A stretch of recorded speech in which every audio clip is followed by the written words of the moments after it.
This conference will now be recorded. आज 21 जनवरी है। याद है ना सभी को कि बाबा आए थे, फर्स्ट टाइम अव्यक्त बाप दादा आए थे इस दिन।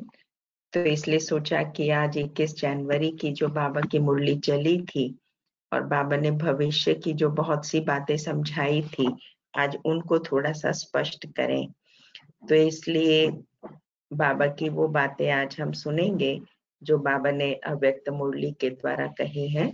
थोड़ा सा पहले मैं साकार मुरली का सार सुना देती हूँ। तो साकार मुरली में आज बाबा ने कहा है, मीठे बच्चे तुम यहाँ आए हो, किस लिए आए हो? सर्वशक्तिमान बाप से शक्ति लेने के लिए, अर्थात दीपक में ज्ञान का घृत डालने के लिए। हम आए हैं यहाँ पर सर्वशक्तिमान बाप से शक्ति लेने, अर्थात दीपक में ज्ञान का घृत डालने के लिए, जिससे हमारी आत्मा पावन बनती है। प्रश्न है, शिव की बारात का गायन क्यों है? गाते हैं ना शिव की बारात में अंधे लंगड़े लूले सभी। माना जब हमारे संस्कार विकृत हो जाते हैं, मन दूषित हो जाता है, तो ऐसे समय पर शिव बाबा आते हैं और हम उनकी बारात के बाराती बनते हैं। शिव बाबा दुल्हा होता है, क्योंकि शिव बाबा जब वापिस जाते हैं तो सभी आत्माओं का झुंड उनके पीछे पीछे भाग कर जाता है। मूल वतन में भी आत्माओं का छत्ता लग जाता है। तुम पवित्र बनने वाले बच्चे बाप के साथ साथ जाते हो, साथ के कारण ही बारात का गायन है। बाबा के साथ के कारण ही बारात का गायन है। मुरली का सार, धारणा का सार है, मन वचन कर्म से पवित्र बन। लिख लें, मन वचन कर्म से पवित्र बन। आत्मा रूपी बैटरी को चार्ज करना है। पक्का ब्राह्मण बनना है। पक्का ब्राह्मण बनना माना निश्चय में अटूट। कभी भी कोई भी परिस्थिति कैसी भी आ जाए, ऐसी परिस्थितियों के अंदर एकदम अटूट रहने वाला। मनमत व मनुष्य मत छोड़, एक बाप की श्रीमत पर चलकर स्वयं को श्रेष्ठ बनाना है।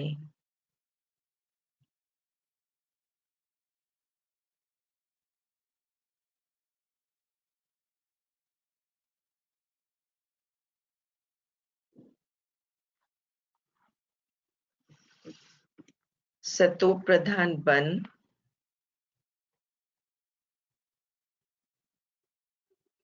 बाप के साथ उड़कर जाना है।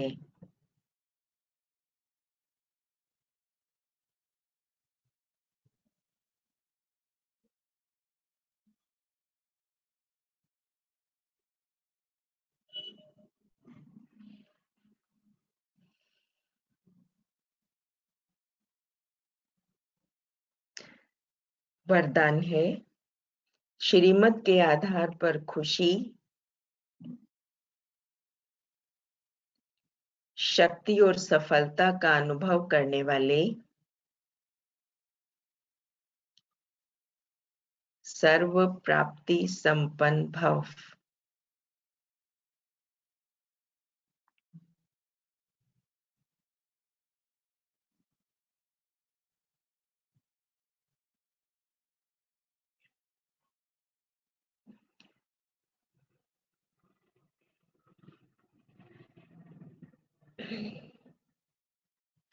जो बच्चे स्वयं को ट्रस्टी समझकर श्रीमत प्रमाण चलते हैं, श्रीमत में जरा भी मनमत या परमत मिक्स नहीं करते हैं, उन्हें निरंतर खुशी, शक्ति और सफलता की अनुभूति होती है। जहां हम थोड़ा सा श्रीमत में मनमत मिक्स कर देते हैं, माना बाबा की डायरेक्शन उस समय के लिए कुछ और है और हम लोग कुछ और इस्तेमाल कर लेते हैं, तो बाबा ने कहा उस समय शांति, खुशी और शक्ति, सफलता का अनुभव कम हो जाता है। पुरुषार्थ व मेहनत कम होते भी प्राप्ति ज्यादा हो, तब कहेंगे यथार्थ श्रीमत पर चलने वाले। परंतु माया ईश्वरीय मत में मनमत व परमत को रॉयल रूप से मिक्स कर देती है, इसलिए सर्व प्राप्तियों का अनुभव नहीं होता। इसके लिए परखने और निर्णय करने की शक्ति धारण करो तो धोखा नहीं खाएंगे। स्लोगन है, बालक सो मालिक वह है जो तपस्या के बल से भाग्य विधाता बाप को अपना बना दे।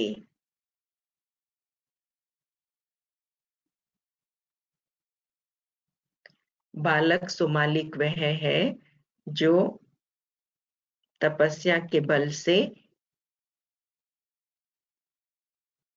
बाप को अपना बना ले। अभी हम सुनते हैं बाबा की अव्यक्त मुरली। बाबा ने इसमें हेडलाइन में बोला था, शरीर छूटा लेकिन हाथ और साथ नहीं छूटा। बाबा कह रहे हैं, सभी अव्यक्त मूर्त हो बैठे हो, क्योंकि बाबा ने पहले ये पाठ पक्का कराया था बच्चों को, लेकिन बच्चों ने नहीं किया था। तो बहुत से बच्चे तो साकार स्मृतियों में बैठे हुए थे, क्वेश्चंस थे माइंड में, तो बाबा को सब बच्चों के क्वेश्चंस का जवाब देना था। तो इसलिए बाबा पूछ रहे हैं बच्चों से, सभी अव्यक्त मूर्त हो बैठे हो, व्यक्त रूप में रहते अव्यक्त स्थिति में रहना है। सभी हिस्ट्री हॉल में पहुंच जाओ पांडव भवन के। अब अव्यक्त स्थिति में स्थित हो जाएंगे तो उस अव्यक्त स्थिति में कोई उलझन नहीं रहेगी। वर्तमान समय चल रहे सभी पाठ आप बच्चों को अतिशीघ्र अव्यक्त बनाने के साधन हैं। डगमग होने की जरूरत नहीं है। शुरू में यज्ञ की स्थापना भी अनायास ही हुई थी।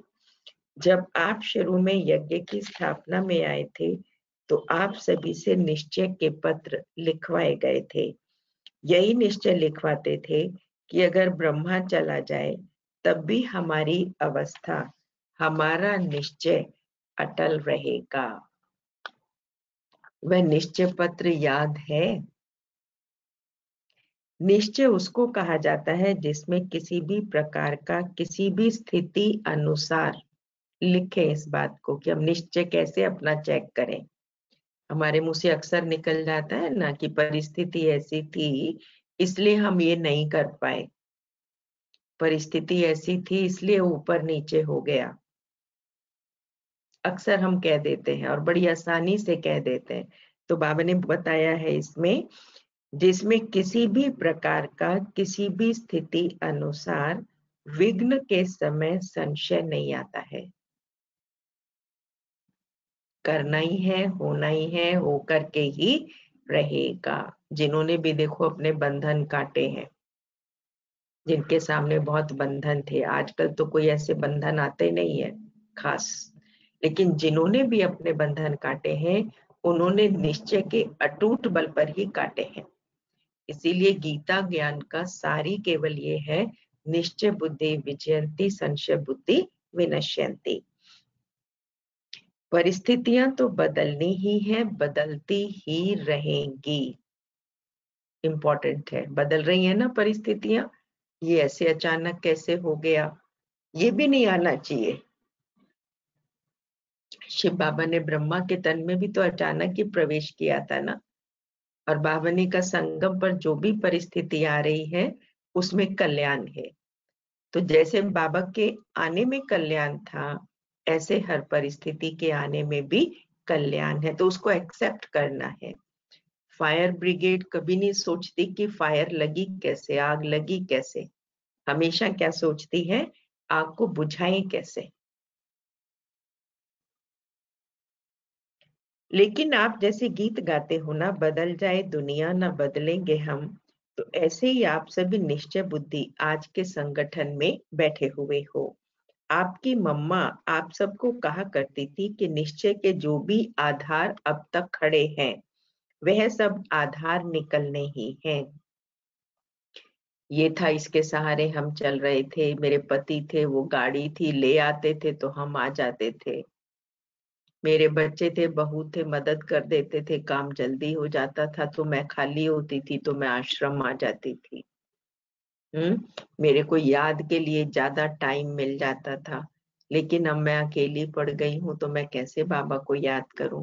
अब मेरी जॉब ऐसी हो गई है कि मुझे 8 के बजाय 10 घंटे काम करना पड़ता है, तो सारा टाइम निकल जाता है। बाबा ने क्या कहा है कि बच्चे, जो बाबा का टाइम है वो बाबा का दो, हल्के होकर के कार्य करो, उससे हमारी कैपेसिटी, स्टेमिना बढ़ जाता है। कर्म योगी होकर के करो तो कर्म हमारा कम समय में हो जाएगा। तो ये बाबा की जो युक्तियां हैं उस समय हमें निकालनी चाहिए। अगर नींव मजबूत नहीं है तो आधार की आवश्यकता है। आधार कौन सा? बाबा का आधार, संगठन का आधार, परिवार के नियमों का आधार नहीं छोड़ना। परंतु परीक्षा के समय जो सीन सामने आती है उसमें निश्चय तो नहीं टूटा, निश्चय अटूट होता है, वह तोड़ने से टूटता नहीं है। ऐसे निश्चय बुद्धि ही गले के हार है। ऐसे निश्चय बुद्धि ही गले के हार है। क्या ब्रह्मा आपका बहुत प्यारा है? था नहीं परंतु है। तो क्या वह नहीं कहा करते थे? बातें तो सभी बोली हुई हैं। समय पर याद आना ही तीव्र पुरुषार्थ है।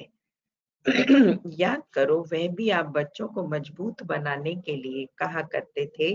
बाप दादा ने बच्चों का इतना श्रृंगार किया है तो बच्चे इतना श्रृंगारधारी नहीं बने हैं।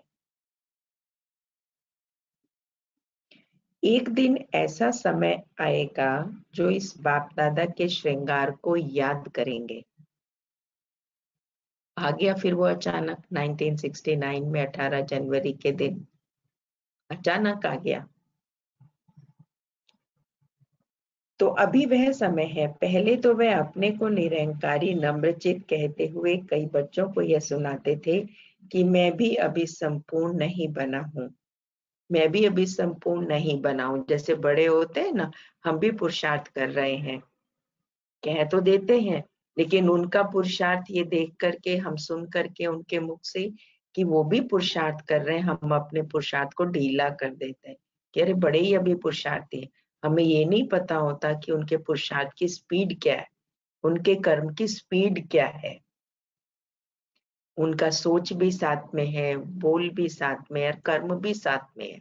उनके कर्म की स्पीड हमारे से बहुत ज्यादा है, ये हम भूल जाते हैं। तो बाबा तो अंदर ही अंदर पुरुषार्थ करते रहे, भले बच्चों के साथ कोई नेचुरली चाय पिला रहे हैं तो चाय पिलाते हुए दिख रहे हैं, लेकिन अंदर में उनका क्या पुरुषार्थ चल रहा है वो थोड़ी बच्चों को दिख रहा था।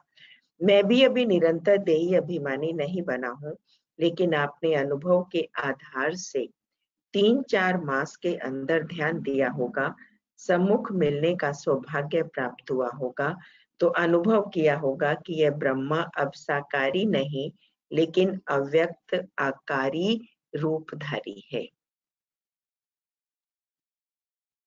कुछ वर्ष पहले ब्रह्मा छोटी छोटी बातें सुनते थे, समय देते थे, लेकिन अब क्या देखा, इन छोटी छोटी बातों को ना सुनने का कारण यही था कि यह समय निरंतर याद में बीते। क्या बच्चों ने उनके तन द्वारा नोट नहीं किया कि उनके मस्तक में सितारा चमकता हुआ नजर आता था? 3-4 महीने के अंदर लास्ट में बाबा ने कहा जो मिले बाबा से और अव्यक्त स्थिति में थे तो उनको सितारा नजर आता था। माना उनकी अव्यक्त स्थिति इतनी ज्यादा हो गई थी, आत्मिक स्थिति और अव्यक्त स्थिति, कि उनको देख करके सितारा ही नजर आता था। लेकिन अनुभव कौन कर सकते थे? जो खुद अव्यक्त स्थिति में थे। अव्यक्त स्थिति में जो होंगे उन्होंने अव्यक्त मूर्त को जाना, पहचाना। जो खुद अव्यक्त अवस्था में नहीं रहते थे उन्होंने अमूल्य रत्न को पूरी रीति नहीं पहचाना। इसलिए हमें क्या करना है, अपने से बड़ों को भी पहचानने के लिए कि उनकी क्या स्थिति है, किस स्थिति में रह करके वो हमें डायरेक्शन दे रहे हैं, उसको भी पहचानना बहुत जरूरी होता है। अगर हम उसको नहीं पहचानते हैं तो उनकी बात को हम साधारण रूप से लेकर अपने भाग्य को लकीर लगा लेते हैं। ये बहुत इंपॉर्टेंट बात है। अभी भी स्थापना का कार्य ब्रह्मा का है, ना कि हमारा। अभी भी आप बच्चों की पालना ब्रह्मा द्वारा ही होगी। स्थापना के अंत तक ब्रह्मा का ही पाठ है। अभी आप सभी बच्चे सोचते होंगे कि ब्रह्मा द्वारा पढ़ाई कैसे होगी। यूं तो वास्तव में अवस्था के प्रमाण कैसे क्यों के क्वेश्चन उठने नहीं चाहिए, लेकिन कई बच्चों के अंदर प्रश्न तो क्या, लेकिन काफी हलचल का सागर शुरू हो गया है। यह पहला पेपर बहुत थोड़ों ने पास किया है, कुछ तो धैर्य रखो। जब अविनाशी ज्ञान है, अविनाशी पढ़ाई है, तो फिर यह प्रश्नों की हलचल क्यों है? फिर भी उसी हलचल को शांत करने के लिए समझा रहे हैं। क्लास जैसे चलती है वैसे ही चलेगी। क्या सुनाएंगे? जो ब्रह्मा का तन मुकर्रर है, तो मुरली उसी के तन द्वारा जो चली है वही मुरली है। और संदेशियों द्वारा थोड़े समय के लिए जो सर्विस करते हैं उनको मुरली नहीं कहा जाता है। समझ आई? बाबा ने डायरेक्शंस दी। इससे पता लगता है शिव बाबा हमारा परम टीचर है। क्या डायरेक्शन दी उसने? कि मुरली जो ब्रह्मा का तन मुकर्रर है, तो मुरली उसी के तन द्वारा जो चली है वही मुरली है। और संदेशों के द्वारा थोड़े समय के लिए जो सर्विस करते हैं उसको मुरली नहीं कहा जाता है। कई बार हम कहते हैं हमने दीदी की क्लास पढ़ ली, दादी की क्लास पढ़ ली, बड़े भाइयों की क्लास सुन ली, क्योंकि उन्होंने वो मंथन करके सुनाई होती है तो इसलिए हमको सहज लगती है। लेकिन क्या होता है कि जब हमको ये सुनना होता है साकार मुरली, तो वो हमें थोड़ा इंटरेस्ट उसमें कम आता है। तो कारण इसलिए हम लोग फिर शिफ्ट हो जाते हैं कई बार बड़ों की क्लासेस की तरफ। तो बाबा ने कहा मुरली किसको कहेंगे? भगवान की मुरली, माना जो भगवान के वर्शंस हैं जो ब्रह्मा तन के द्वारा सुनाए गए हैं। उस मुरली में जादू नहीं है। किस मुरली में जादू नहीं है दलीप भाई जी?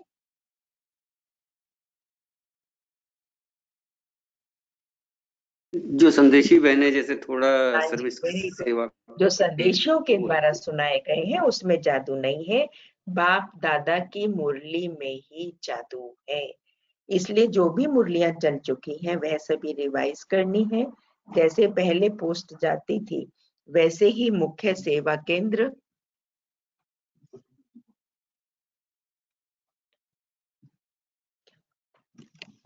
पूरा कर स्क्रीन। जैसे पहले पोस्ट जाती थी वैसे ही मुख्य सेवा केंद्र पर आबू से जाती रहेगी। क्या आपको 1 वर्ष पहले जो मुरली चली थी वह याद है? कल जो पढ़ी होगी वह भी याद नहीं होगी। कई पॉइंट्स ऐसी हैं जो कई बार पढ़ने से भी बुद्धि में नहीं ठहरती हैं। इसलिए मुरली और पत्र का जैसे कनेक्शन होता है वैसे ही होगा। जैसे मुरली और उसका कनेक्शन होता है, बाबा कहते वैसे ही कनेक्शन रहेगा मुरली और पत्र, माना कारोबार वैसे ही चलेगी। और बाबा कहते हैं कि हाँ, कई पॉइंट्स ऐसी हैं जो कई बार पढ़ने से भी बुद्धि में नहीं ठहरती हैं। इसलिए मुरली और पत्र का जैसे कनेक्शन होता है वैसे ही होगा। जैसे आप मधुबन में फ्रेश होने आते हो वैसे ही आएंगे। क्या करें, किससे मिलने आवे? अब फिर यह प्रश्न उठता नहीं है। किससे रिफ्रेश होंगे? जो लकी सितारे हैं अर्थात जो निमित्त मुख्य हैं, उनके साथ पूरा संबंध जोड़कर जो भी आपके सेवा केंद्र के रिजल्ट है, समस्याएं हैं, जो भी सेवा केंद्र की उन्नति है, जो भी नए नए फूल उस फुलवाड़ी से खिलते हैं, उनको भी संगठन का साक्षात्कार कराने मधुबन में ले आना है। साथ साथ ऐसे संगठन के बीच बाप दादा निमित्त बनी हुई संदेशी द्वारा पूरी सेवा करेंगे। क्या करेंगे? संदेशी के द्वारा पूरी सेवा करेंगे। अभी कोई और प्रश्न रहा क्या? आप सोचते होंगे कि लोग पूछेंगे कि आपका ब्रह्मा बाबा 100 वर्ष से पहले ही चला गया। यह तो बहुत सहज प्रश्न है। कोई मुश्किल नहीं है। 100 के नजदीक ही तो आयु थी ना। यह जो 100 वर्ष कहे हुए हैं यह गलत नहीं है। अगर कुछ रहा हुआ है तो आकार द्वारा पूरा करेंगे। समझ आया? बाबा ने ये प्रश्न का भी जवाब दिया। समझ आ गया है सबको? क्योंकि बाबा जब गए थे तो बाबा की आयु 100 वर्ष तो नहीं थी, तो बच्चों के मन में ये प्रश्न था, तो बाबा ने इसको क्लियर किया कि बाबा अब बाकी जो रोल है वो अव्यक्त बाप दादा के रूप में पूरा करेंगे। वह तो 100 वर्ष पूरा होना ही है, लेकिन बीच में ब्रह्मा के बाद ब्राह्मणों का जो पार्ट है वह अब चलना है। ब्रह्मा ने ब्राह्मण किस लिए रचे? क्या ब्रह्मा अपनी रचना को देखेंगे नहीं? क्या आपको अब संगम पर जिम्मेवारी का ताज नहीं देंगे तो सतयुग में देवता कैसे बनेंगे?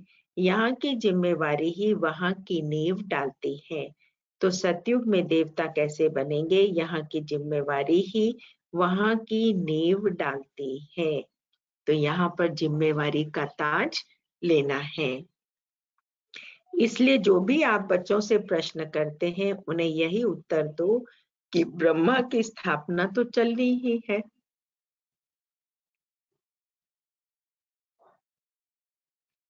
अभी बच्चों की पढ़ाई का समय बिल्कुल ही नजदीक है। यह तो हर एक मुरली में मम्मा के बाद इशारा दिया है। क्या पेपर में तिथि तारीख बताई जाती है? जो पहले से ही बताया जाए उसको क्या पेपर कहेंगे? पेपर वह होता है जो अचानक होता है। किसके मन में जो होता है वह अचानक नहीं कहलाता है। रिजल्ट में क्या देखा? पूरे पास नहीं हुए, कुछ ना कुछ कमी एक एक में देखी। जितने भी बच्चे थे उस समय बाबा के सामने 69 में, तो बाबा ने एक एक बच्चे में कुछ ना कुछ कमी देखी। बाबा को किस प्रकार से उलहने दे रहे थे। कोई अकेलापन महसूस कर रहा था, कोई सोच रहा था कि अब हमारा क्या होगा। फिर भी बहुत अच्छा, क्योंकि समय पुरुषार्थ का है, उस प्रमाण रिजल्ट अच्छी ही कहेंगे। बाकी तो बाप और दादा दोनों ही एक बात पर बहुत खुश थे। वह कौन सी? बच्चों ने संगठन और स्नेह दोनों का सबूत दिया है। सब एक होकर के उस समय तो जुट गए ना, और बाबा के स्नेह में थे। बाबा तो हर बात को पॉजिटिव लेता है कि भले बच्चों ने आंसू भी बहाए लेकिन स्नेह में बहाए। ब्रह्मा वतन से देख रहे थे कि कैसे कैसे कोई आता है, कब कब आता है, किस रुहाब से आता है। इसमें एक और गहराई है कि बाबा जब हम वतन में जाते हैं या हमारे जो भी बोलचाल होती है, व्यवहार होता है, उसको बाप दादा देखते हैं। उसका फोटो बाबा के पास खिंच जाता है। हम कई बार सोच लेते हैं कि हमारे मन में क्या चल रहा है, बाबा को थोड़ी दिख रहा है, चुपचाप सोच लेते हैं गलत। लेकिन बाबा के पास एक एक सेकंड का, एक एक क्षण का रिकॉर्ड है। इसीलिए बाबा कई बार बोलते हैं कि मेरे पास ऊपर वतन में बच्चों का म्यूजियम है। यह रिजल्ट भी बाप दादा दोनों ही इकट्ठे देखते रहे, तो हर एक खुद को देखें और खुद में जो कमी हो उसको भरें। बाकी आज से सभी के लिए कौन निमित्त है वह तो आप जानते ही हैं। दीदी तो है, साथ में कुमार का मददगार है। जैसे और सभी लिखा पढ़ी चलती थी वैसे ही हेडक्वार्टर से चलती रहेगी। यह दोनों आप सभी की देखरेख करती रहेंगी। अगर आवश्यकता हुई तो आप सभी के सेवा केंद्रों पर चक्कर लगाती रहेंगी। कौन कौन लगाती रहेंगी? सुजाता बहन। दादी प्रकाश मणि और जानकी दादी और दादी प्रकाश मणि मनमोहिनी दीदी। दीदी जानकी दादी तो अभी विदेश में थी, विदेश में सॉरी गई नहीं थी ना। और मनमोहिनी दीदी जो थी वो दिल्ली की सेवाओं को देखती थी, और कुमार का दादी जो थी प्रकाशमणि दादी वो बॉम्बे की सेवाओं को उस समय देखती थी। तो बाबा ने कुमार का दादी को मधुबन में बुला लिया था और मनमोहिनी दीदी को उन्होंने बाहर भेज दिया था। तो बाबा ने फिर दोनों को निमित्त बनाया, जिसमें बोला है ना कि दीदी तो है साथ में कुमार का मददगार। जैसे और सभी लिखा पढ़ी चलती थी वैसे ही हेडक्वार्टर से चलती रहेगी। ये भी बाबा ने आगे के लिए क्लियर कर दिया। ये दोनों आप सभी की देखरेख करती रहेंगी। अगर आवश्यकता हुई तो आप सभी के सेवा केंद्रों पर भी चक्कर लगाती रहेंगी। लेकिन अब का पेपर क्या है? यह तो अचानक पेपर निकला, परंतु जो आने वाला पेपर है वह बताते हैं। अब एक मत अंतर्मुख और अव्यक्त स्थिति में स्थित होकर संबंध में आओ। लिख लें ये बातें। एक मत परिवार में भी हमें बहुत मदद करती है। एक मत अंतर्मुख और अव्यक्त स्थिति। बुखलाहट में नहीं आए हम ज्यादा, ऊंचे बोल में न चले जाए। कई बार अव्यक्ति दिवस भी होगा तो भी हमारा बोल वही रहेगा। रूटीन में प्रैक्टिस नहीं करते ना, इस वजह से उस समय भी हमारी फिर यही स्थिति रहती है। इसलिए ये समझ करके चलना है जो अव्यक्त बाप दादा ने एक मुरली में बोला था 69 की, कि ये समझो मैं ऊपर से अवतरित आत्मा इस दुनिया में मेहमान हूँ। तो जब ये याद रहता है कि हम ऊपर से आए हैं, जैसे हम जब बाबा को याद करते हैं तो हम ऊपर जाते हैं ना, मानसिक स्थिति हमारी ऊपर हो जाती है, तो तब हम बोलते हैं तो उस समय हम धीरे बोलते हैं। तो यही स्थिति हमें निरंतर बनानी है, इस पर हमारा अटेंशन होना चाहिए। उस समय व्यवहार के समय हम भूल जाते हैं कि हमें धीरे बोलना है, कम बोलना है, युक्ति युक्त बोलना है, बाबा की याद में बोलना है, हर एक को आत्मिक दृष्टि अलौकिक भाव से देखना है। उस समय की प्रैक्टिस अगर हमारी ज्यादा है तभी हम विनर बनेंगे। नहीं तो देखो हमारे बैठ करके योग लगाने की तो लिमिटेशंस है ना, 2 घंटे 3 घंटे 4 घंटे। अभी अव्यक्त मास चल रहा है तो चलो बहुतों ने 8 घंटे भी कर लिए होंगे रोज के, लेकिन इतना हमेशा तो नहीं हम कर पाते क्योंकि ये तो स्पेशल अटेंशन है। तो इसलिए हमारी स्थिति बनेगी तब जब हमारा नेचुरल अटेंशन होगा। हमें पता ही नहीं पड़ता हम ऊंचा बोल रहे हैं, हमें यहाँ स्लो डाउन करने की जरूरत है। तो ये अभी इंटरनल इंट्रोवर्ट होने की जरूरत है। तो 3 बातें बाबा ने बोली हैं। एक मत अंतर्मुख और अव्यक्त स्थिति में स्थित होकर संबंध में आओ। बाप दादा जो पेपर बता रहे हैं उसके रिजल्ट देखेंगे। पिछाड़ी के समय, ये बाबा ने पेपर बताया, पिछाड़ी के समय ब्रह्मा तन द्वारा जो शिक्षा दी वह तो सभी ने सुनी ही होगी और याद भी होगी। आज के दिन इस संगठन के बीच कुछ देने भी आए हो तो कुछ लेने भी आए हो, तो जो लेंगे वह देने के लिए तैयार हैं। बाबा जो मांगेंगे वो देने के लिए तैयार हैं। बाबा देखो कितना सख्ती से पेश आए बच्चों के सामने हैं। साकार बाबा तो बच्चों को पुचकार भी लेते थे, गोदी भी देते थे, सब कुछ करते थे, लेकिन अव्यक्त बाप दादा तो फिर ऑफिशियल बैठे हैं बच्चों को गाइड करने के लिए। तो कुछ लेने भी आए हैं, जो लेंगे वह देने के लिए तैयार हैं। जिसके दिल में कुछ संकल्प आता हो कि ना मालूम क्या हो, ऐसी तो कोई बात नहीं होगी, वह हाथ उठावे। अगर सभी संतुष्ट हैं तो जो लेंगे उसको देने में भी संतुष्ट रहेंगे। 2 बातों का आवाज इस संगठन के बीच दान देना है। कौन सी 2 बातें हैं? एक मुख्य बात कि आज से आपस में 1-2 का अवगुण ना देखना, न सुनना, न चित्त पर रखना। लिख लें, किसी का अवगुण नहीं दे। अब वो भी तो ढीला पुरुषार्थी, सबसे ज्यादा कमजोरी ब्राह्मणों में यहाँ पर आती। इतनी समय से हम तो करते आ रहे हैं पुरुषार्थ, हमने तो बहुत स्टॉक जमा कर लिया। इसी का कारण ये होता, देखने में आता है कि पुराने ढीले हो जाते हैं और नयों का उमंग उत्साह ज्यादा होता है। फिर वो भी पुराने हो जाते हैं तो वो भी ढीले हो जाते हैं। और होना क्या चाहिए? उमंग उत्साह निरंतर वही होना चाहिए जो हमारा फर्स्ट डे था। सेवा में भी ढीले हो जाएंगे, योग में भी ढीले हो जाएंगे, हर कारोबार में अपने पुरुषार्थ में ढिलाई आ जाती है। ये नहीं होना चाहिए। उस समय जैसे ही हमारे पुरुषार्थ में ढिलाई आती है, उमंग उत्साह कम होता है, तो हमारा नेगेटिव में जाना शुरू हो जाता है। ये हम भूल जाते हैं। भगवान के बन गए माना सदा के बन गए। नशा चढ़ गया माना सदा का चढ़ गया, उसकी सेवा माना मेरा भाग्य सदा के लिए है, ना कि थोड़े समय के लिए था। हम तो बड़े हो गए, अब तो हम करवाने वाले हो गए। जिम्मेवारी का रूल, और जब करना पड़े तो सब कुछ करना है। बाबा भी तो सेवाधारी बने ना, बाबा सब बच्चों के लिए सब कुछ करते थे। बाबा गड्ढा भी खोदते थे, बाबा चप्पल भी गांठना सिखाते थे, बाबा सारी कारोबार करते थे। तभी बाबा से बच्चे सीख पाए और उन्होंने बड़े होकर के दूसरों को सिखाया। जिसके दिल में कुछ संकल्प आता हो कि ना मालूम क्या हो, ऐसी तो कोई बात नहीं होगी, वह हाथ उठावे। अगर सभी संतुष्ट हैं तो जो लेंगे उसको देने में भी संतुष्ट रहेंगे। 2 बातों का आज इस संगठन के बीच दान देना है। कौन सी 2 बातें हैं? एक मुख्य बात कि आज से आपस में 1-2 का अवगुण न देखना, न सुनना, न चित्त पर रखना है।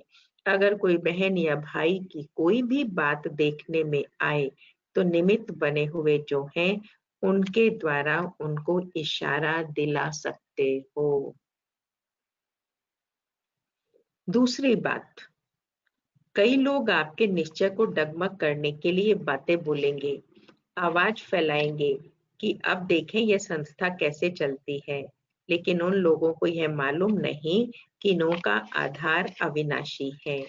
दूसरा यह भी ध्यान में रखना कि कोई भी हिलाने की कोशिश करे तो जैसे आप बच्चों का कल्प पहले का गायन है, अंगद के समान पांव को नहीं हिलाना है, ऐसे निश्चय बुद्धि अडोल एक रस ही जो आने वाले लास्ट पेपर हैं उनमें पास होंगे। और ही ब्रह्मा द्वारा जो इतने ब्राह्मण रचे हैं, तो क्या बाप के जब बच्चे बड़े हो जाते हैं तो बाप रिटायर नहीं होता है क्या? अब ऐसे समझो कि बाप रिटायर अवस्था में भी आपके साथ है। आप बच्चों को कार्य देकर देखते रहेंगे। शरीर छूटा परंतु हाथ और साथ नहीं छूटा है। बुद्धि का साथ हाथ नहीं छूटा, वह तो अविनाशी कायम रहेगा। यह 2 बातें जो सुनाई, डगमग ना होने का दान देना है, अवगुण ना देखने का दान देना है। अब सभी बच्चे यह दान दें, जबकि संकल्प कर चुके अर्थात दे चुके। संकल्प की हुई चीज कभी वापस नहीं ली जाती है। अगर माया वापस लेने की कोशिश कराए भी तो यदि अपने ऊपर जांच होगी तो पास हो जाएंगे। अपने ऊपर जांच होगी तो पास हो जाएंगे। अभी एक और बात आप सबके ध्यान पर दे रहे हैं। बाप दादा की लास्ट मुरली में जो शिक्षा मिली है कि यह ध्यान दीदार ज्यादा चलाना, समय व्यर्थ गंवाना है, इसलिए यह नहीं होना चाहिए।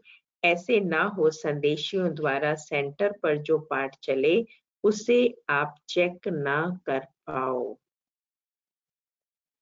संदेशियों द्वारा पाठ कोई समझ ले कि भाई यही सब कुछ है। शुरू में संदेशियां बस सारे दिन उसी में खोई रहती थी, ऊपर ध्यान में जाना।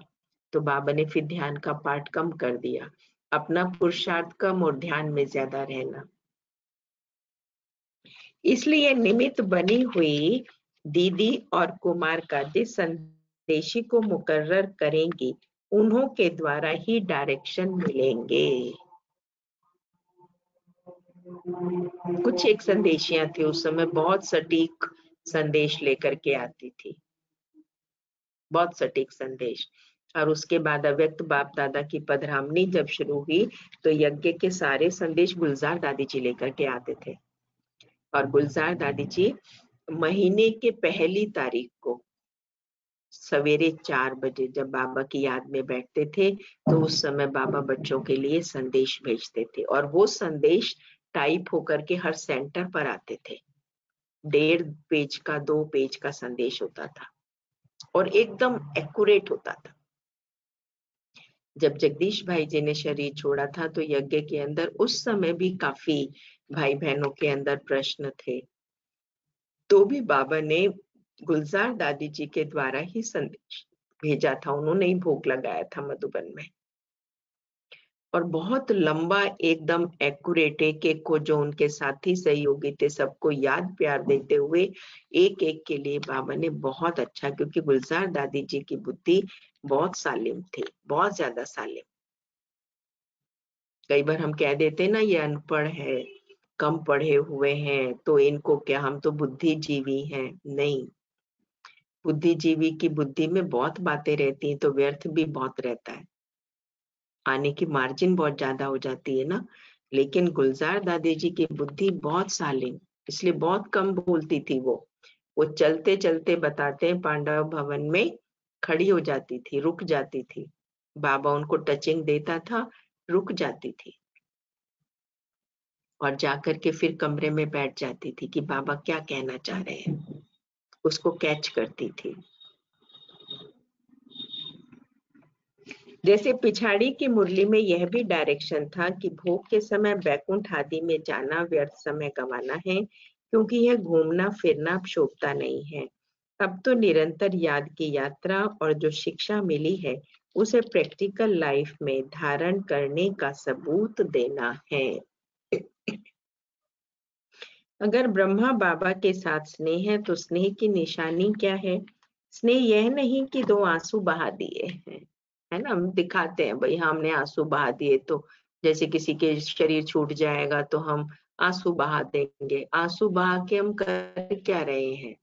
उनको कंसोल करें, ज्ञान सुनाए। हम किसी के पास नहीं भी पहुंच पा रहे हैं तो भी हम उनको फोन करके हम कह सकते हैं कि हम समझते हैं कि आपका दुख बहुत बड़ा है, लेकिन हम सदा आपके साथ ही हैं। आत्मा अजर अमर है, वो आपके साथ अभी भी है। तो वो कहेंगे अभी भी है, कैसे हमारे साथ? वो तो चले गए, तो वो नहीं गए, शरीर छूटा है, साथ नहीं छूटा, उनकी शिक्षाएं नहीं छूटी, तो वो आत्मा हमारे नजदीक आ जाती है। और हम क्या करते हैं मोस्टली, जब कोई शरीर छोड़ता है तो उसकी स्टोरी पूछने लग जाते हैं। अच्छा कैसे शरीर छोड़ा, क्या हुआ, पूछो हल्का सा, ज्यादा डिटेल में नहीं जाओ। अच्छा उसकी कोविड से डेथ हो गई, मेरा फर्ज क्या है? क्योंकि हम तो आग बुझाने वाले हैं ना, हमारा फर्ज है उस समय उन आत्माओं के परिवार को वाइब्रेशंस दें, शक्ति दें, ताकि ये आत्माएं फिर से खड़ी हो जाए। फिर उनको कभी अंत समय याद आएगा कि कोई फरिश्ता आया था और मुझे शांति और शक्ति दे करके गया था। ये हमारी सेवा होनी चाहिए। अगर कोई बहुत नजदीक का है तो कोई उनके लिए थोड़ी सी टोली प्रसाद कोई चीज बना के भिजवा दे। कोई दूर का है नहीं जा सकते तो फोन पे बात करते रहे बीच बीच में। बस हम लोग क्या करेंगे, एक बार बात कर ली छुट्टी नहीं, बार बार पूछते रहे। कोई दिक्कत है मैं आऊं, परेशानी है, कोई बात है, मन मेरे साथ हल्का कर लिया करो। शिव बाबा बैठा है आपको देखने वाला, वही सबका रक्षक है। तो क्या होगा, वो आत्मा खड़ी हो जाएगी। हमारी सुमन बहन है जो यहाँ पर आती है, शायद आज ग्रुप में तो मेरे ख्याल से होंगी या नहीं, क्योंकि उनका स्कूल होता है। उनकी बेटी की डेथ हो गई थी और वो भी उसी दिन, शायद जिस दिन शादी होनी थी उसी की। तो आप समझ सकते हैं कि माँ के लिए कितना बड़ा टॉर्चर होता है, कितना बड़ा। अचानक और एकदम ऐसे जैसे कि वो खत्म हो चुकी है, उस अवस्था में आई थी सेवा केंद्र पर। और आज वही बहन अपनी बेटी की अगर कभी कोई स्टोरी भी सुनाती है तो एकदम खड़ी है। किसने खड़ा किया? बाबा के ज्ञान ने। ऐसा स्टेबल बना देता है बाबा का ज्ञान। कितने बाबा के ऐसे बच्चे हैं जो बाबा के घर में आते हैं, जिनको जीने का मन नहीं करता है, कुछ ऐसा हादसा हो जाता है, लेकिन बाबा उनको एकदम खड़ा कर देता है। तो बाबा अब कह रहे हैं कि अब घूमना फिरना शोभता नहीं। कहाँ घूमना फिरना? बैकुंठ में जाना, वहां के रमणीक चीजें देखना तो संदेशी बहनें बहुत करती थी। बाबा कहते हैं वो समय नहीं है, अब उसको छोड़ो। अब तो निरंतर याद की यात्रा और जो शिक्षा मिली है उसे प्रैक्टिकल लाइफ में धारण करने का सबूत देना है। अगर ब्रह्मा बाप के साथ स्नेह है तो स्नेह की निशानी क्या है? स्नेह यह नहीं कि 2 आंसू बहा दिए, परंतु स्नेह उसको कहा जाता है जिस चीज से उसका स्नेह था उससे आपका हो। ब्रह्मा बाबा का स्नेह किससे था? शिव बाबा से। देखो हमारे सामने तो रोल मॉडल भी है, कितने सीनियर्स भी रोल मॉडल है, कैसी परिस्थितियों के अंदर वो स्टेबल रहते हैं, हम देखते हैं ना, हर एक के सामने होता है कोई ना कोई रोल मॉडल। बाबा ने बहनों को निमित्त बनाया, जब उनके संपर्क में आओ तो पता लगता है कि उनकी कितनी गहराई है, कितनी उनके अंदर स्थिरता है कारोबार में, जो हमारे में नहीं है। तो इसलिए बाबा कहते हैं कि स्नेह किससे था? ब्रह्मा के सामने तो कोई रोल मॉडल भी नहीं था। ब्रह्मा तो अपने किस स्वरूप को देखता था? अव्यक्त स्वरूप को देखता था, और उसी स्वरूप को देखकर वैसा ही बनने का पुरुषार्थ करता था। उसको भविष्य स्वरूप और अव्यक्त स्वरूप, फरिश्ता स्वरूप याद रहता था। और हम बीच बीच में किसको देखने लग जाते? एक दूसरे को देखने लग जाते। अरे वो ही नहीं कर पा रहे तो हम कहाँ कर पाएंगे? नहीं, किसको देखना है? हमें अपने अव्यक्त स्वरूप को देखना है, फरिश्ता स्वरूप को देखते रहना है बार बार। मुझे ये बनना है। जैसे किसी को डॉक्टर की डिग्री लेनी होती है तो वो क्या करते हैं?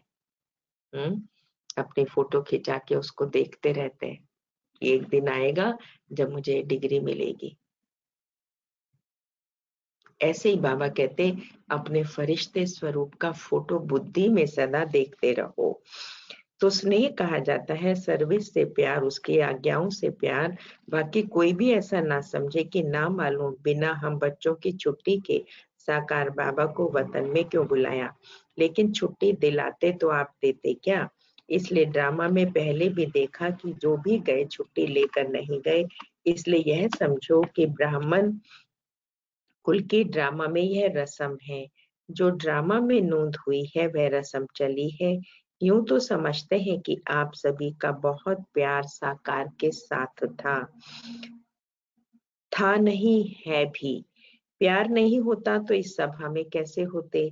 साकार में फॉलो करने के लिए इनका ही तन था, तो प्यार क्यों नहीं होगा? प्यार होना तो है ही है, वाजिब है ये चीज तो। स्नेह था और भी है, यह बाप बच्चों की निशानी है। इससे साकार भी वतन में मुस्कुरा रहे हैं। बच्चों का स्नेह है तो क्यों मेरा नहीं? लेकिन वह जानते हैं कि ड्रामा में जो भी पार्ट होता है वह कल्याणकारी है, वह विचलित नहीं होता है। वह तो संपूर्ण अचल अडोल स्थिर था और है भी, लेकिन आप बच्चों से 1000 गुना स्नेह उनमें जास्ती है। आप बच्चों से 1000 गुना स्नेह उनमें जास्ती है। अब स्नेह का सबूत देना है। क्या करना है? अब स्नेह का सबूत देना है। यह भी एक छिपने का खेल है। तो विचार सागर मंथन करो, हलचल का मंथन नहीं करो। बाबा की लैंग्वेज। ये भी छिपने का एक खेल है। ब्रह्मा बाबा छिप गए, ऊपर चले गए, रिटायरमेंट की स्थिति में चले गए। तो बाप रिटायर हो गया तो किसको काम करना है? बच्चों को काम करना है। हलचल का मंथन ना करो, जो शक्ति ली है उनको प्रत्यक्ष में लाओ। भारत माता शक्ति अवतार अंत का यही नारा है। सन शोज फादर ड्रामा की नोट कराएगी। साकार बाबा ने कहा मैं बच्चों से मिलन मनाने आऊंगा। अगर आज आ जाता तो बच्चे आंसू बहा देते। अगर मैं आज आ जाता तो बच्चे आंसू बहा जाते। तो 21 तारीख को बाबा, साकार बाबा नहीं आए, गुलजार दादी के तन में शिव बाबा ही आए। अच्छा, ओम शांति। ओम शांति। तो किसने पढ़ाया ये सारी पढ़ाई? किसने पढ़ाई? हाँ, शिव बाबा ने। हाँ, शिव बाबा ने पूरी पढ़ाई। तो एक क्वेश्चन उठा माइंड में, किसी की समझ क्या कहती? खजान भाई जी बैठे हैं शायद बीच में। जैसे बाबा ने कहा ना कि ब्रह्मा बाप आ जाता तो आंसू बहा देते, तो क्या इसका मतलब शिव बाबा गुलजार दादी जी के तन में डायरेक्ट आए या फिर ब्रह्मा बाबा के स्तन के द्वारा गुलजार दादी में आए, लेकिन ब्रह्मा बाबा बोले नहीं और बच्चों से मिले नहीं? समझ क्या कहती है? कोई भी बताए। ऐसा ही हुआ होगा। क्या क्या हुआ होगा? निशा बेन? दीदी ओम शांति। दीदी बाबा के थ्रू ही शिव बाबा आए हैं, लेकिन बाबा बोले नहीं, शिव बाबा बोलते रहे। बाबा बच्चों को देख रहे थे लेकिन बोले नहीं, बात नहीं की, लेकिन बाबा आए ब्रह्मा के द्वारा ही आए थे। दीदी जरूर। दीदी ओम शांति। दीदी ओम शांति। मैं बोलूंगी, इसलिए नहीं बोले कि बच्चे भावुक हो जाएंगे, बच्चों का मन वैसे ही कमजोर है, मैं बोलूंगा तो भावुक हो जाएंगे बच्चे। हाँ, और कोई जवाब? संगीता बहन?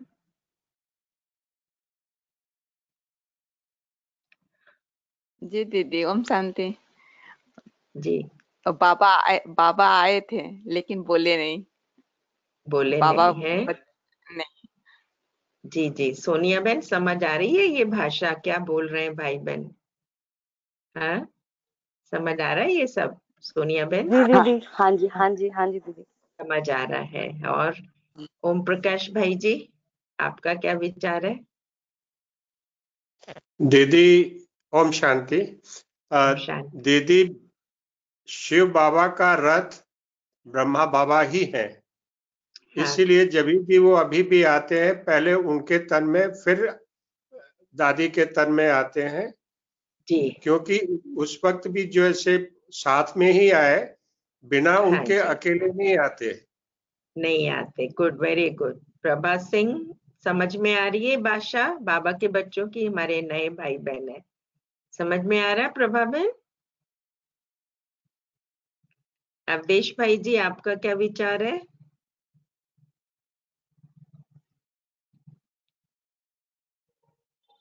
दीदी ओम प्रकाश भाई जो कह रहे थे, एक्चुअली ब्रह्मा और इसीलिए हमेशा बात होती है बाप दादा, तो वो दोनों इकट्ठे ही आते हैं। और ये ट्रेडिशन किसी का डिफरेंट ओपिनियन तो नहीं है किसी का, है? ये हमें बात अच्छे से क्लियर होनी चाहिए। बाबा ने कहा हुआ है कि मेरा रथ ब्रह्मा ही मुकर्रर है। तो जैसे क्या हुआ, आए बाप दादा दोनों, लेकिन बोले शिव बाबा ही। ब्रह्मा बाबा उस समय एक्टिव होकर के नहीं बोले। तो बाबा ने कहा कि बच्चों के आंसू आ जाते, इसलिए ब्रह्मा बाबा गुप्त रहे, मैं ही दिलासा दूंगा बच्चों को। तो बाबा ने ही दिलासा दी सभी बच्चों को, और दिलासा दे करके बाबा ने कहा कि बाबा बाद में आएंगे। देखो इसमें भी कितना बड़ा राज है। प्रिंसिपल समझ आ रहा है?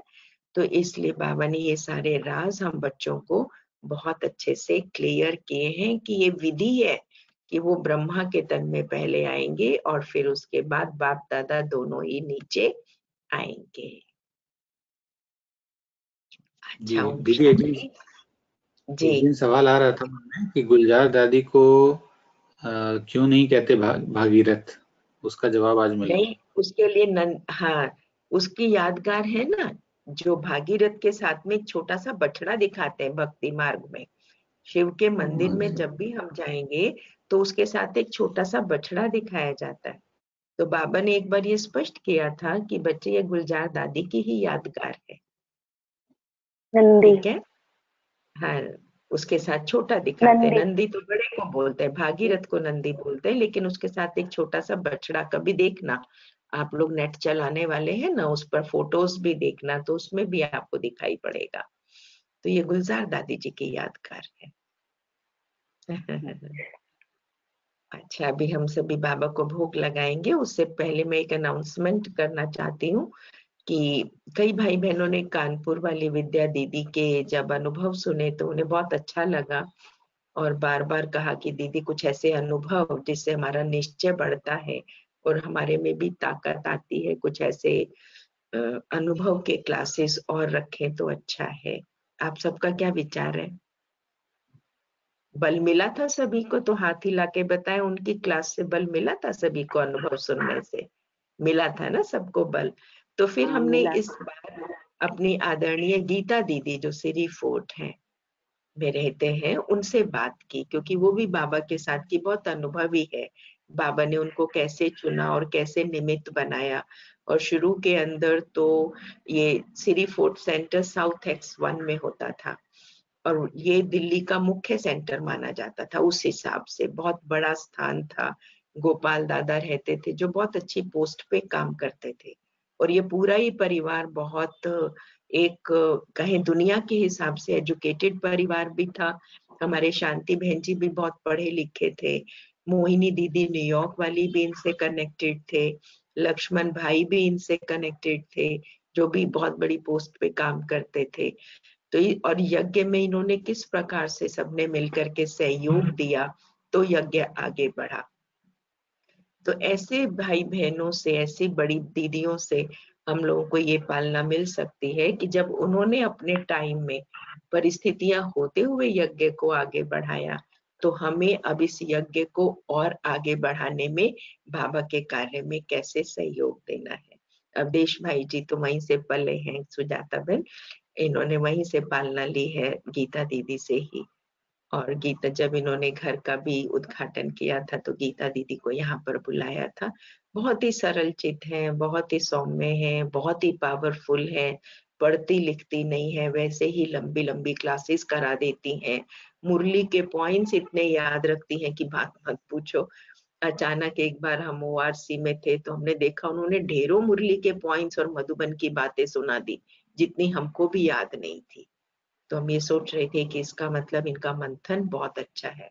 कई बार ऐसा होता है ना कि आप क्लासेस के पॉइंट्स जॉट डाउन कर लेते हो कि हम ये सुनाएंगे, इस पर हमारी क्लास का फ्लो चलेगा, उनका वो कुछ नहीं है। तो इसका मतलब ये भी एक स्थिति है। बहुत अच्छी क्लास कराती है। तो इसलिए हम सभी तो हमने सोचा कि 26, क्योंकि अभी बहुत जल्दी हुई थी क्लास, तो 26 जनवरी छुट्टी का दिन है, इसलिए सोचा कि 26 जनवरी वाले दिन रख लेते हैं। ओके है? तो उन्होंने ओके किया। अभी मॉर्निंग में ही बात हुई, दीदी ने ओके बोला है 26 जनवरी वाले दिन शाम को जो हमारा योग का टाइम होता है। तो 5:30 बजे से हम योग करेंगे 6 बजे तक और 6 से 7 बजे तक आदरणीय गीता दीदी हमको क्लास कराएंगे। ठीक है? ओके, हाथ हिला दो, सबके लिए ओके है। तो बहुत अच्छी पालना हमें देखो घर में बैठे मिल रही है, नहीं तो कितना हमें खर्चा करना पड़ता है, कितनी मेहनत करनी पड़ती है बड़ों को बुलाने में। तो इसलिए सब कोशिश करना अपने संपर्क संबंध वालों को भी जरूर जोड़े और साथ में जो नहीं मुरली से जुड़ते हैं, सब देखते तो है ना कौन है कौन नहीं है हमारे यहाँ से, उन सबको भी जोड़े, क्योंकि हमारे लिए भी थोड़ी लिमिटेशंस होती हैं। हम लोग भी कहाँ तक कितनों को फोन करें, उसकी लिमिट है। धर्म कॉलोनी से बहुत कम भाई बहन जुड़ते हैं, बिजवासन से बहुत कम जुड़ते हैं और भरतल से मेरे ख्याल से कोई भी नहीं जुड़ता है। और जहां जहां से जो नहीं जुड़ते हैं आप उनको सिखा दो, सब सीख जाएंगे। हर काम करना सीख सकते हैं, है ना? तो इसलिए सब सिखा दे एक दूसरे को तो बहुत अच्छा रहेगा। और जो भाई बहन क्लासेस कराते हैं ड्यूरिंग डे टाइम या इवनिंग में, वो सभी को बता दें और महत्व बताएं इनका। तो वो लोग भी कहना टाइम निकालना ही है, उनके बहाने नहीं सुनो। जब टीचर बनकर पढ़ाते हो तो स्टूडेंट का बहाना नहीं सुनना चाहिए, नहले पर दहला होके बात करनी चाहिए। तभी हम उनके अंदर बल भर सकते हैं कि अपने कारोबार को इधर करो या उधर करो, करो जरूर लेकिन इधर उधर करो, ठीक है ना? तो फिर सब कुछ एडजस्ट हो जाता है, नहीं तो कुछ भी एडजस्ट नहीं होता है। चलो बाबा की याद में अब बाबा को भोग स्वीकार कराएंगे। किसी को कुछ कहना तो नहीं है?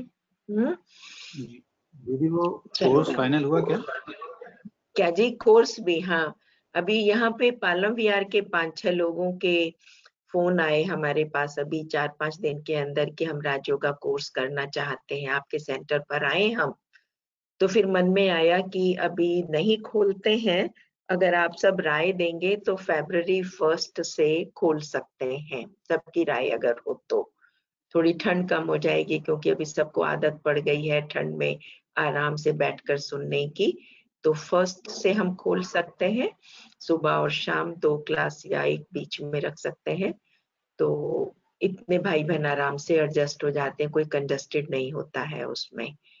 तो सबकी राय पर फिर जैसे आप कहेंगे खोल सकते हैं। बाकी इसलिए फिर हमने अभी राजयोगा कोर्स एक और शुरू किया है, जो संडे या सैटरडे से चालू होगा।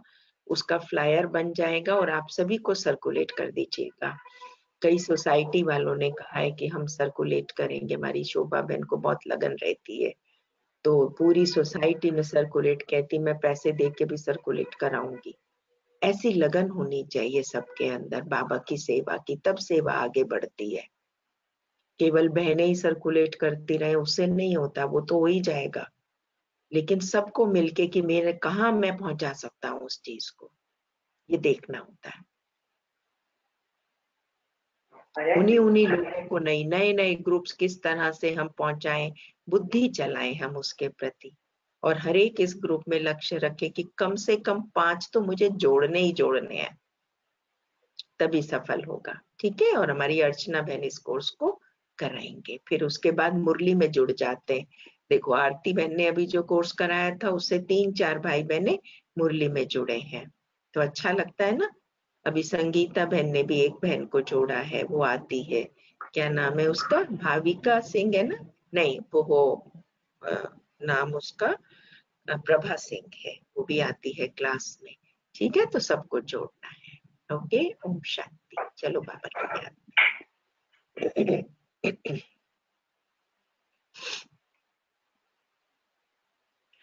अपने ब्लॉग्स में सब जरूर डालना, ये जो फ्लायर आता है सब पहुंचाया करो। दलीप भाई जी आप ये सेवा बहुत अच्छी कर लेते हैं, रेणु का बहन है वो भी कर लेती है। सब लोग अपने ब्लॉग्स में छोटे छोटे ग्रुप्स में डालो तो भी सब तक पहुंच सकता है।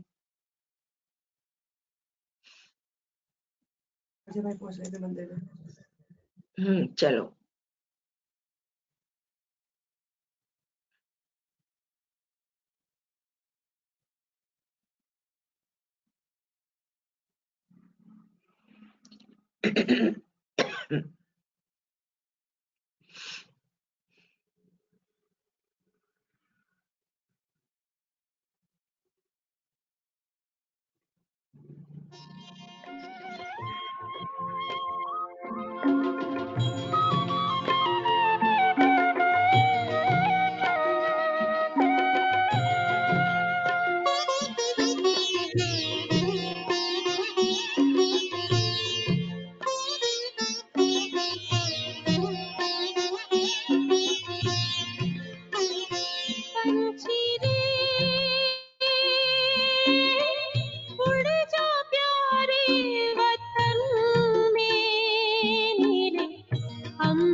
जा बाबा के अंतर द्वार,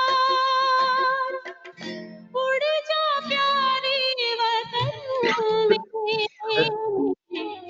अंबर के उस पार पंछी रे।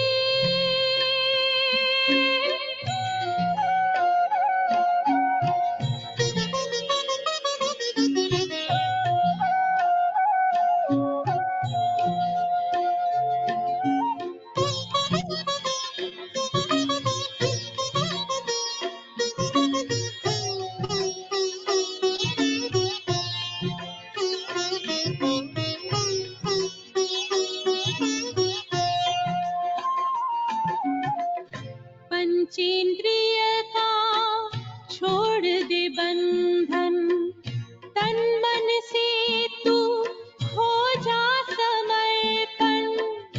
पंचेंद्रिय का छोड़ दे बंधन, तन मन से तू हो जा समर्पण। दिव्य ज्योतिर्मय देह धारण कर, बाबा के पास जा हो के मगन।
के फरिश्ता बाबा से मिलना, देना संदेश हमारा,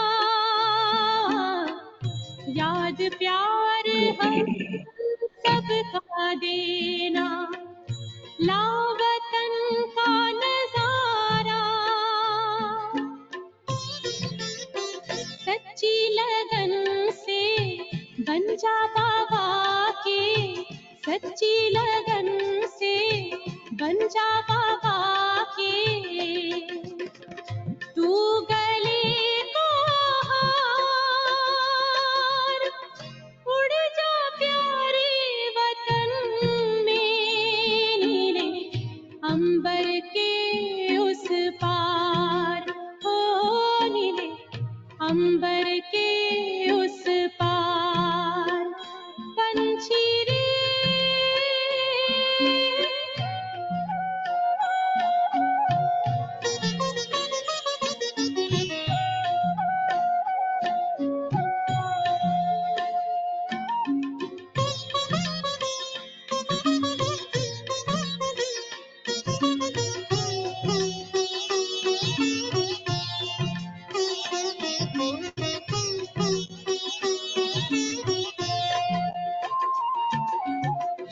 ओ बाबा तुम मात पिता हो, तुम ही हो जग के तारनहार, ओ बाबा तुम मात पिता हो, तुम ही हो जग के तारनहार, दुख हरता तुम सुख करता हो, गुणों के भंडार, हम सब बच्चे गाते हैं तेरी, हम सब बच्चे गाते हैं तेरी महिमा अपरंपार, उड़ जा प्यारे वतन में, नीले अंबर के उस पार, नीले अंबर के उस पार, पंछी रे उड़ जा प्यारे वतन में, नीले अंबर के उस पार, नीले अंबर के उस पार, हो नीले अंबर के उस पार, नीले अंबर के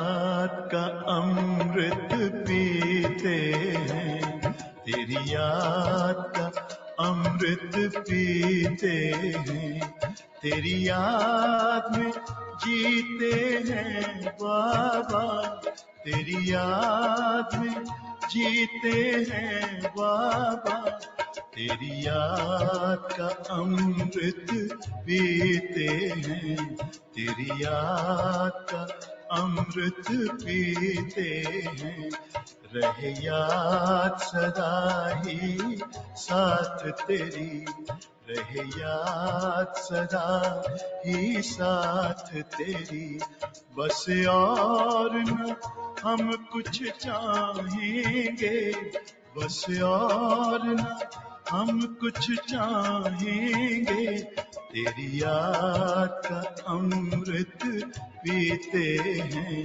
तेरी याद का अमृत पीते हैं।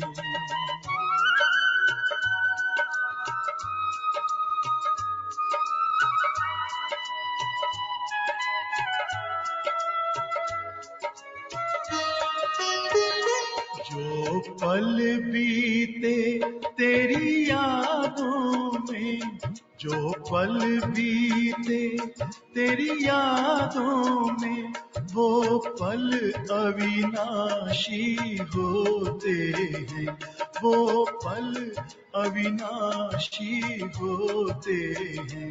हर पल को सफल बना देंगे, हर पल को सफल बना देंगे, तेरी याद कभी ना छोड़ेंगे, तेरी याद कभी ना छोड़ेंगे। तेरी याद का अमृत पीते हैं, तेरी याद का अमृत पीते हैं।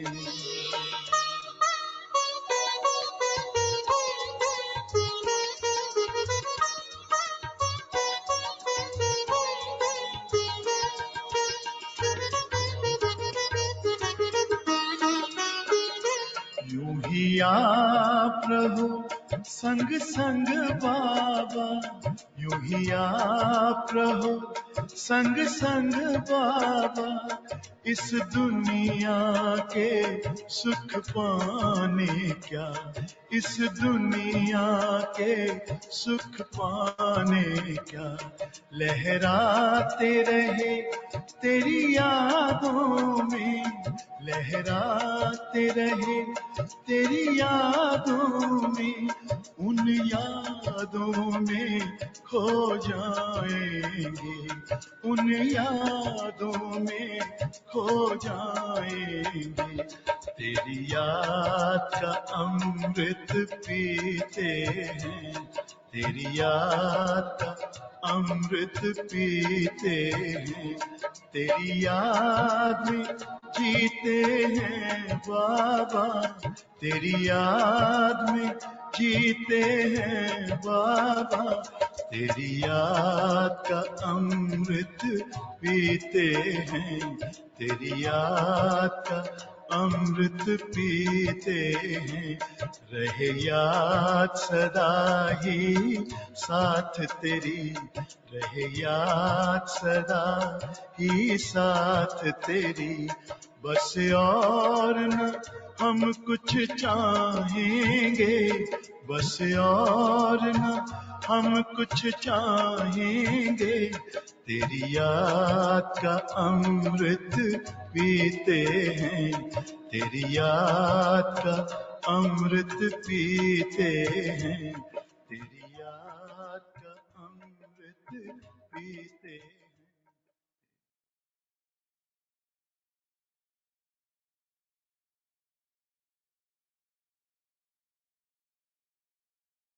शांति।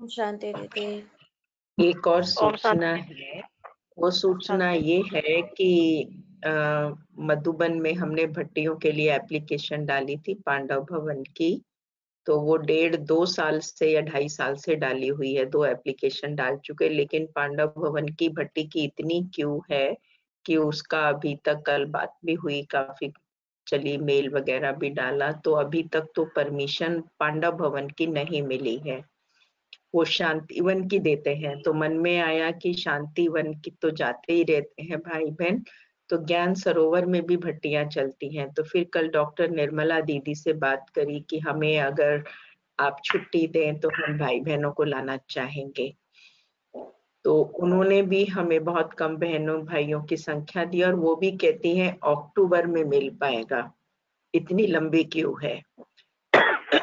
और वो भी तब मिल पाएगा जब डबल फॉरेनर्स की अगर सीजन शुरू हो जाती है, माना कोरोना का टाइम ठीक हो जाता है और डबल फॉरेनर्स का आना शुरू हो जाता है, तो वो अक्टूबर में भी नहीं मिल पाएगा। तो इसलिए हम थोड़ा सा ये कहना चाहते थे कि एक तो अगर वहां पर भट्टी में जाने का चांस मिलेगा तो उन्हीं को मिलेगा जो बाबा के रेगुलर धारणाओं पर और रोज रेगुलर क्लास में दिखाई देते हैं, क्योंकि ये भट्टियां बहुत, इनकी वैल्यू बढ़ती जा रही है, इसलिए मधुबन जाने का चांस भी हमारे लिए बहुत कम होता जा रहा है। तो इस पर हमें थोड़ा सा ध्यान देना होगा, और जो पहले लिखवा देंगे क्योंकि फिर कई बार लास्ट में कहते हैं कि हम जाना चाहते हैं, तो वो संभव नहीं हो पाएगा। तो अभी तो नाम नहीं लेते हैं, बहुत जल्दी है, लेकिन थोड़ा सा पहले मैं फिर से हम अनाउंस कर देंगे अगस्त के आसपास। तो जो पहले नाम दे देंगे केवल उन्हीं की ही फिर वो लिस्ट फाइनल हो पाएगी, क्योंकि संख्या बहुत लिमिटेड उन्होंने दी है। ठीक है, तो ये अब हम सबके लिए ये भी एक वार्निंग है, इशारा है कि मधुबन की धरनी पर पांव रखना भी एक बहुत बड़ा सौभाग्य होता जा रहा है। इसी तरह से मधुबन जाने के लिए हम बाबा मिलन के लिए सोच लेते ना, कभी भी चले जाएंगे, तो अब उन्होंने उस पे भी रिस्ट्रिक्शन लगा दिए कि अपने ग्रुप्स पर ही आओ। जब आपको उस समय चांस दिया जाता है तब आप क्यों नहीं आते हैं? ठीक है ना, तो हर चीज पर अब कोई ना कोई बाबा की तरफ से कहो, समय की तरफ से ये इशारा हमको मिल रहा है कि हमें थोड़ा सा अब जागना होगा, सोने का समय अब नहीं है। अंदर की अवेकनिंग हमारे अंदर होना बहुत जरूरी है, तभी लास्ट में हम लोग सालिम बन पाएंगे, नहीं तो बहुत मुश्किल होगा। ठीक है, ओम शांति। Thank you. आप सब आते हैं, आप सबके चेहरे दिखाई पड़ते हैं, बहुत अच्छा लगता है। ओम शांति। ओम शांति दीदी। भोग सभी लगाते हैं।